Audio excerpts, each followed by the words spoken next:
Sri Lanka's High Commissioner in India, Milinda Moraghoda, rejects the notion that Colombo had to rethink its relationship with India due to its economic crisis. Speaking to a media outlet, he insisted that from the moment President Gotabaya Rajapaksa took office, he has always been very focused on the relationship with India. He also noted that the developments in the last 4 weeks concerning India and Sri Lanka should be looked in a broader context and not as a quid pro quo.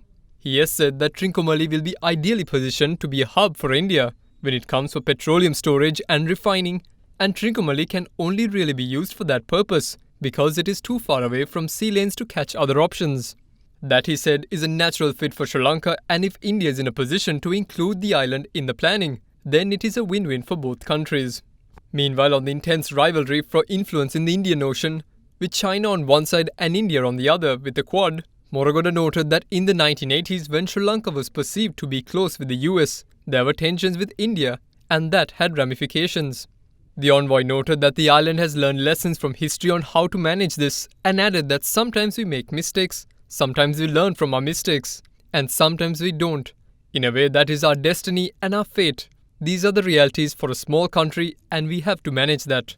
As for where the SAARC figure in Sri Lanka's plans, Moraghoda said there's a limit to what Sri Lanka can do despite being a good member of SAARC. He went on to say, quote, "We see the relationship with India to be the most important relationship in the region. It is our most important relationship, period.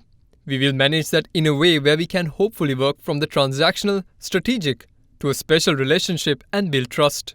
Both countries being democracies, both countries having different voices in the system, it will be 2 steps forward, sometimes a step backwards. That is how we will have to move," unquote.